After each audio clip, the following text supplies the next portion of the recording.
El podcast que escuchará es una producción del Colegio de Arquitectos de Costa Rica. Las opiniones expresadas en este espacio por parte de las personas invitadas no representan necesariamente las posiciones del CACR ni de sus profesionales. CACR Escucha, el podcast del Colegio de Arquitectos de Costa Rica para conectar con la comunidad. Les doy la más cordial bienvenida a todas las personas que nos ven o escuchan a través de su espacio CACR Escucha, el video podcast del Colegio de Arquitectos de Costa Rica. Soy la arquitecta Carla Jiménez y voy a ser su anfitriona en este nuevo episodio de nuestro podcast. En los primeros días de marzo se difundió en diversos medios de comunicación dirigidos al segmento de las personas profesionales en arquitectura sobre el ganador del Premio Internacional de Arquitectura conocido como Pritzker, considerado el equivalente al Premio Nobel de la profesión, que en esta ocasión le correspondió a Lian Yakun, arquitecto chino, que se ha posicionado por sus diseños concentrados en el ser humano en toda China. Este asunto nos hizo reflexionar sobre la pertinencia de tener a una figura, es decir, a una persona arquitecta referente de la excelencia, para inspirar a los profesionales del campo y que también sea una guía para el crecimiento profesional, el aprendizaje de buenas prácticas y la creación de oportunidades. En esta conversación contamos con el aporte del arquitecto Iván Delgado Salazar. Bienvenido, Iván, al video podcast del Colegio de Arquitectos. Muchísimas gracias. Gusto saludarte, estar acá y un saludo para la gente que nos está viendo. Muchas gracias, Iván. Vamos a hacer la presentación del arquitecto Iván Delgado Salazar. Es licenciado en arquitectura de la Universidad de Costa Rica, cuenta con un posgrado en diseño de iluminación de la Universidad Veritas y un máster en innovación social de la Universidad de Salamanca. Es profesor desde 2012 de la Universidad Veritas y director de la Escuela de Arquitectura desde el año 2018.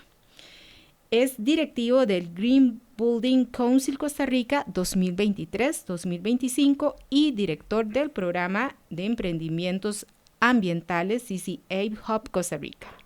Cuenta con más de 200 proyectos de diseño de diversas tipologías y escalas en Costa Rica y colaboración con oficinas estadounidenses en Princeton, Nueva York, Seattle y Atlanta.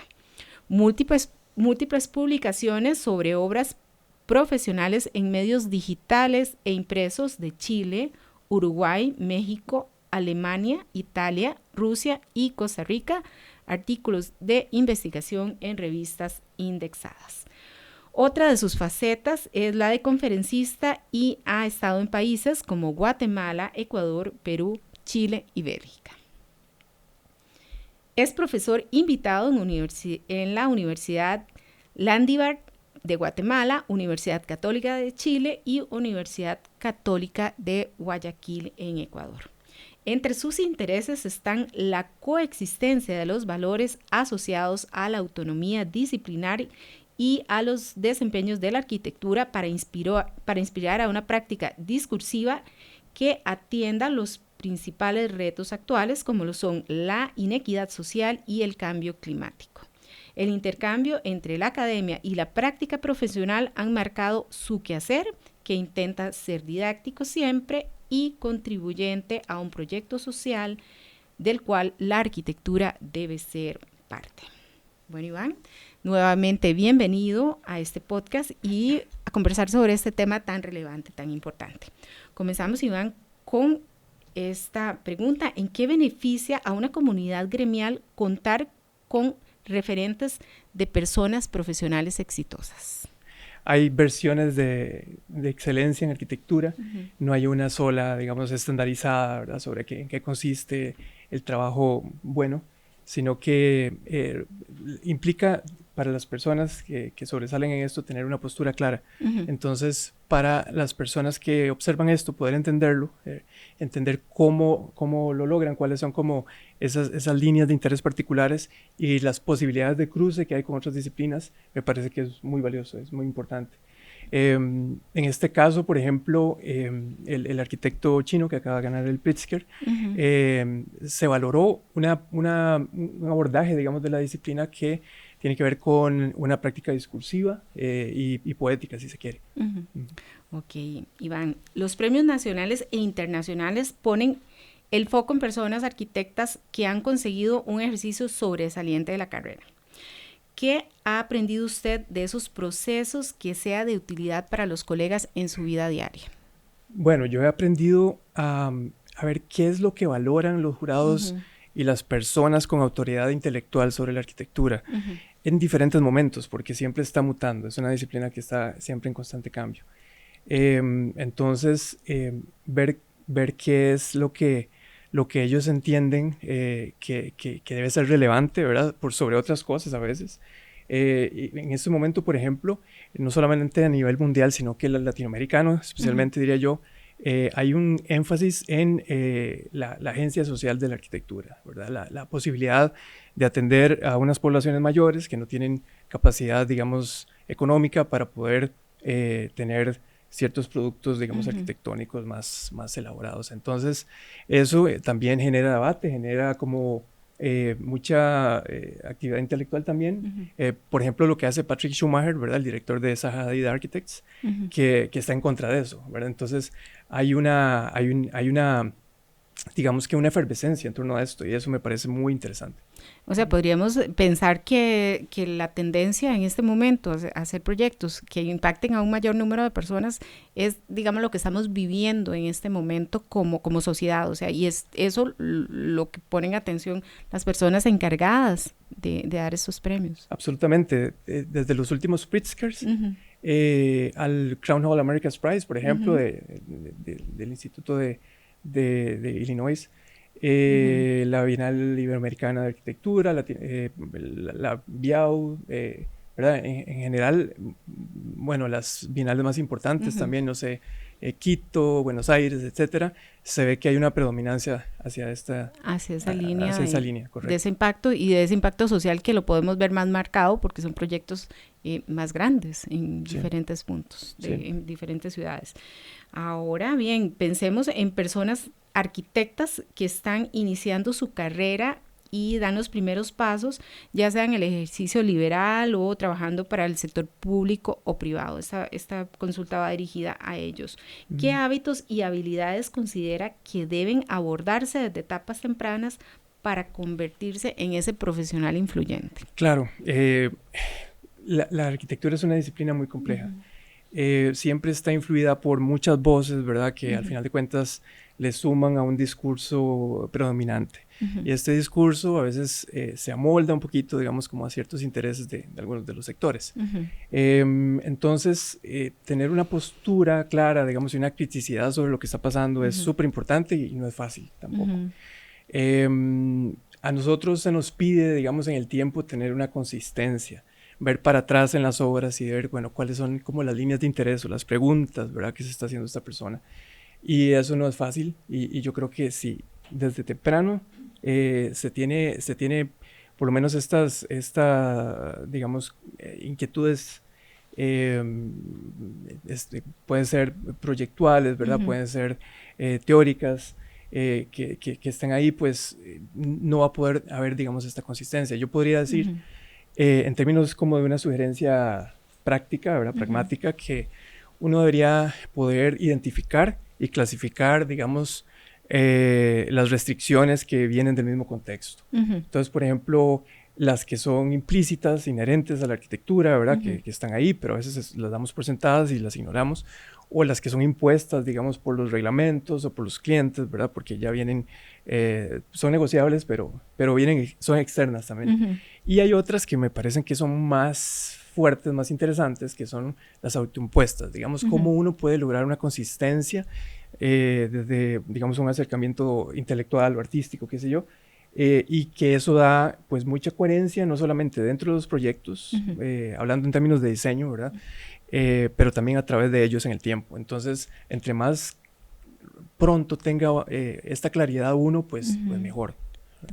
O sea, comenzando uno con sus primeros pasos, ir identificando cuáles son esas líneas en las que queremos impactar y trabajar para poder sobresalir, porque es evidente que una persona que influye es esa persona que sobresale entre tantas disciplinas que tiene nuestra profesión, porque podríamos tomar cualquiera de los caminos, como anteriormente decías, como profesionales tenemos también interacción con otras profesiones. Entonces totalmente. es tener clara esa parte y saber para dónde vamos. Claro, y va más allá de una línea estética, digamos, de un uso, digamos, como recurrente de materiales o de cierta manera o sea, que los proyectos se parezcan entre sí en términos, digamos, como lo más evidente o lo más externo, sino que realmente tiene que ver con la coherencia entre lo que se dice y lo que se hace, ¿verdad? Y cómo otras formas del ejercicio profesional tienen esta consistencia, digamos, detrás, ¿verdad?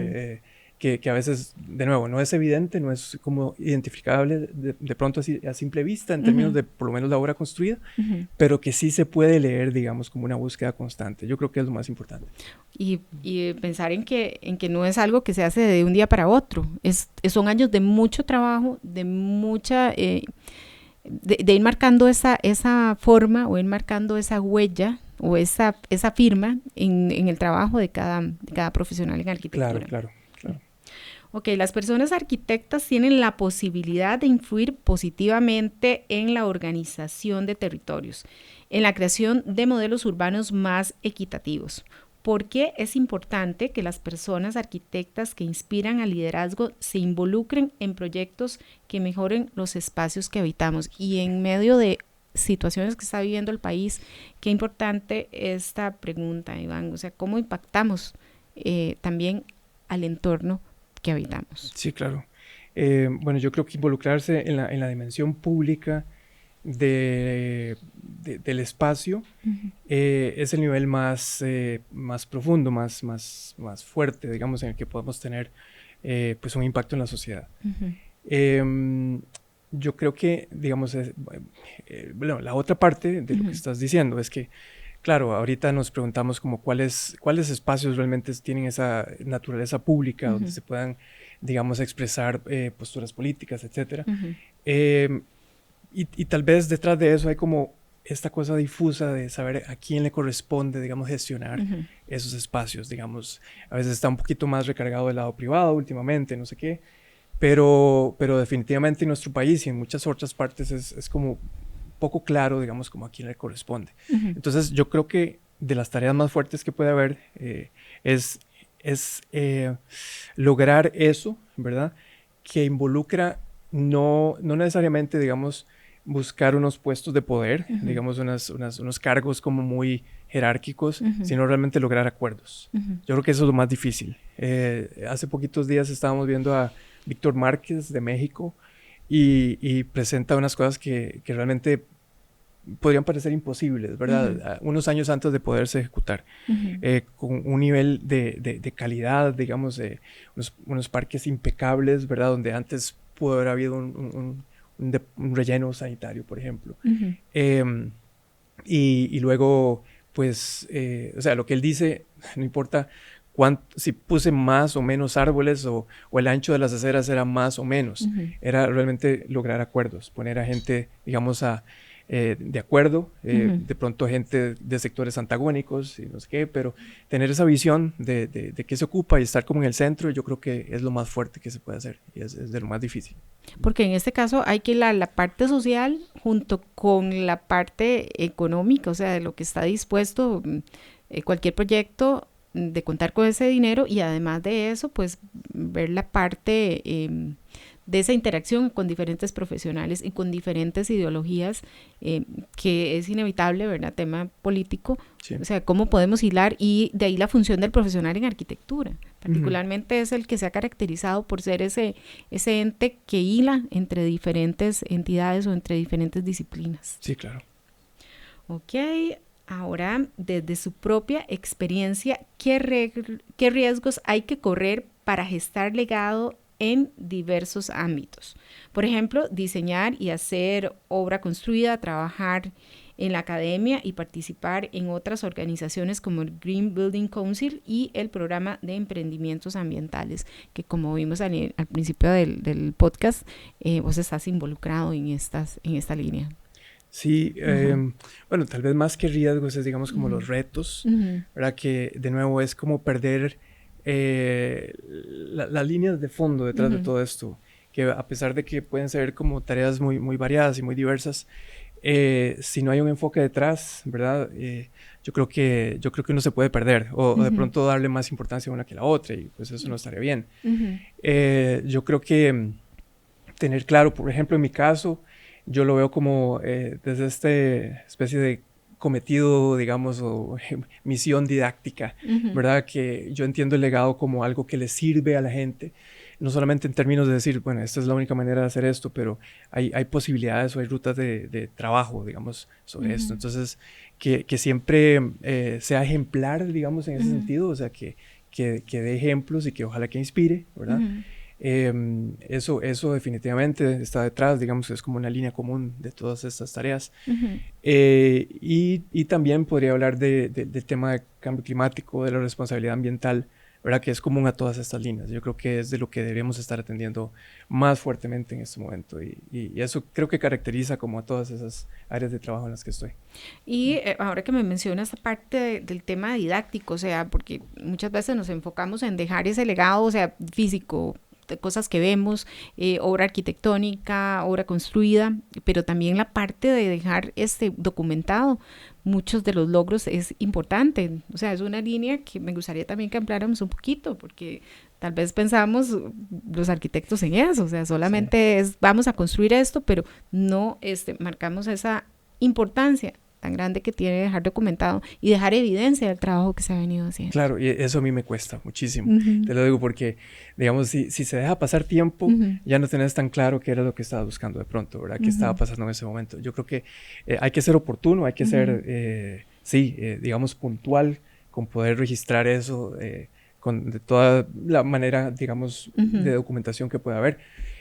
Yo tiendo a escribir, digamos, y por lo menos en mi ejercicio de diseño, tiendo a pensar o, digamos, o ponerla en un punto donde uno diga, sobre esto vale la pena escribir algo, ¿verdad? O publicarlo en alguna plataforma o revista, hacer una maqueta, ¿verdad? O sea, cosas que valgan la pena, digamos, llevarlo a ese punto donde vale la pena para las personas, pero para uno también. Y también para las personas que en este momento no han decidido tal vez tener una profesión como la arquitectura, pero tener esa base de datos. Y yo realmente siento, Iván, que nosotros a nivel, específicamente en Costa Rica, no hemos tenido esa buena costumbre de ir documentando todas las cosas que se han venido haciendo, que han venido pasando, y pues nosotros también a nivel nacional tenemos nuestras premiaciones y también esos reconocimientos a profesionales en arquitectura que han venido haciendo, marcando diferencias, marcando la pauta en diseño arquitectónico, que haciendo cosas relevantes para nuestro país. Bien sabemos que la historia, digamos, de la arquitectura en Costa Rica sí es un poco reciente. El Colegio de Arquitectos es un colegio muy reciente, pero sí hay esa evidencia y vale la pena realmente poder dejar esos testigos de todo el trabajo que se ha venido haciendo. Absolutamente, totalmente de acuerdo. Bueno, Iván, hablemos de las redes de contactos que gestan las personas profesionales en arquitectura con liderazgo. ¿Qué hay que cuidar cuando uno cuenta con una red poderosa? Bueno, creo que uno debe ser generoso también en dar de vuelta, ¿verdad? No solamente pedir, pero dar de vuelta. Y creo que también, como un poquito relacionado a la última respuesta, poder compartir el conocimiento de estas redes, digamos, o los recursos que se generan con unos públicos más amplios.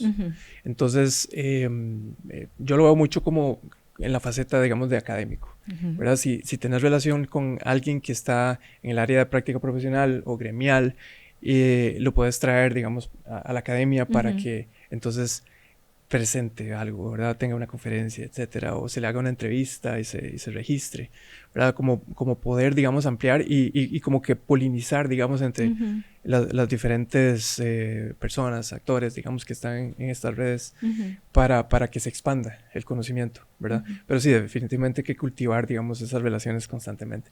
Sí. Cultivar esas relaciones y sacarle ese provecho, no dejarlas únicamente para un beneficio personal o para algo que me conviene a mí solamente para potenciar mi ejercicio, sino también poderlo compartir. Y en este caso, vos que estás en la academia, ¿qué relevancia tiene también a los que están en este momento estudiando, poderles abrir ese espacio a conocer sobre la experiencia y las vivencias de personas que están en otras latitudes haciendo cosas diferentes?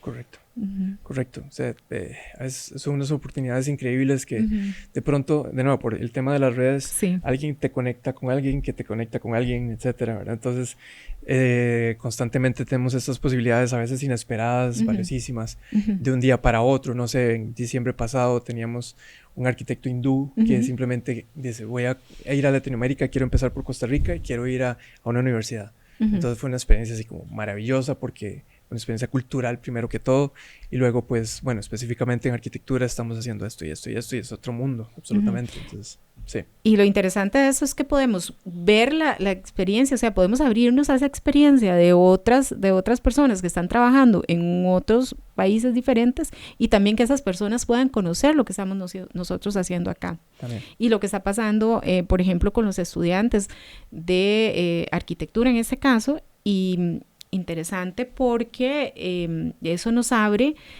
las posibilidades de conocer, y además que la tecnología nos permite hacer esto, incluso cuando la gente no está visitándonos en nuestro país, sino estas mismas redes nos pueden contactar con personas que están trabajando en otras partes. De forma virtual podemos tener una videoconferencia y conocer estas experiencias. Así es. Y que impactan tan positivamente, no solamente al estudiante, sino también al profesional en arquitectura. Porque no dejamos de aprender, o sea, no dejamos de conocer cosas nuevas, a pesar de que ya estemos graduados o que ya estemos ejerciendo como profesionales. Así es. Ok, Iván. Y bueno, para ir cerrando con este podcast, y esta pregunta a mí me parece muy relevante. ¿Cómo evadir las seducciones del ego cuando uno goza de liderazgo o de influencia? ¿Cómo hacemos para que no nos invada ese ego, ese sentirnos? Sí, yo creo que puede sonar como un cliché, pero entre más conoce uno, se da cuenta que falta más por hacer y que hay versiones diversas y mejores de hacer las cosas que como uno lo está haciendo. Entonces hay que tener eso claro, hay que siempre tener como esta hambre de conocer más, y es muy bonito admirar gente también, ¿verdad? Tener estos referentes, que fue como con lo que comenzó la conversación. Si no, pues no tendría sentido, o sea, ahí se acabaría todo, ¿verdad? Entonces, saber que siempre se puede aspirar a más, que hay cosas que uno nunca va a poder lograr. O sea, yo admiro gente que digo, yo nunca voy a poder llegar a ese nivel de diseño, por ejemplo. Entonces siempre como esa curiosidad, digamos, no perder la capacidad de asombrarse con las cosas que están haciendo, no perder la ingenuidad hasta cierto punto, digamos, como para seguir aprendiendo y seguir pues aportando de alguna forma. Estas conexiones claramente nos abren las puertas primero a ver, pero también a la posibilidad de podernos desarrollar en otras partes. O sea, no necesariamente lo vemos desde acá y nos quedamos solamente acá. Tenemos la posibilidad de viajar, de conocer, de participar, como veíamos anteriormente. O sea, podemos participar y ser parte de equipos de trabajo también en otras partes, y eso es algo muy valioso. Claro. O sea, no se queda solamente ahí en la parte como del momento, como la parte de que hubo un evento y tuve la posibilidad de ir a escuchar a una persona que es influyente en el área de la arquitectura, sino que no tenemos que quedarnos con la idea de ver y desear, como dicen popularmente, sino también podemos participar. Y es ahí donde me parece importante la motivación que genera cada uno de estos espacios, en profesionales en arquitectura y también en jóvenes que están iniciando la carrera o están empezando a estudiar. Sí, claro. De nuevo, una cosa te lleva a otra. A veces son como cuestiones insospechadas, pero que haya, digamos, este mar de posibilidades, digamos, hace que pasen cosas. No sé, de pronto de un viaje de estudios, vamos a alguna firma de arquitectura, entonces algún chiquillo logra, digamos, conseguir una práctica profesional, una pasantía el siguiente cuatrimestre, el siguiente semestre. y luego termina trabajando ahí y eso lo conecta con una posible maestría. Entonces, esas posibilidades son infinitas y son riquísimas para quienes quieren aprovecharlo. Yo creo que la arquitectura da muchísimo para eso. Y de aquí otro tema, o sea, posiblemente podemos ir siempre vemos el éxito que han tenido profesionales en el área de la arquitectura. Siempre vemos ese éxito porque los vemos en ese podio, por decirlo de alguna forma, pero también conocer la experiencia de cada una de estas personas, cómo lograron llegar hasta ahí, porque cada tiempo es diferente. O sea, los que tuvimos la oportunidad de estudiar arquitectura hace 20 años, tuvimos un panorama. Ahora tenemos panoramas diferentes con una tecnología que nos lleva en una carrera impresionante, pero también conocer los testimonios de las personas que han logrado llegar a ser influyentes marca definitivamente el quehacer tanto del profesional como del estudiante. Así es. Bueno, Iván, totalmente. Esto es muy importante también tomarlo en cuenta porque aprovechamos las posibilidades que tenemos y de aquí también, Iván, que aprovechemos esos eventos, esas reuniones virtuales, toda la información que tenemos en redes para que estas personas nos sirvan de inspiración a los que estamos en esta profesión. Así es. Y bueno, eso es un poquito parte de eso, ¿verdad? Totalmente. Bueno, Iván, muchísimas gracias por acompañarnos en este podcast del Colegio de Arquitectos y a ustedes la invitación para que nos acompañen en nuestro próximo episodio.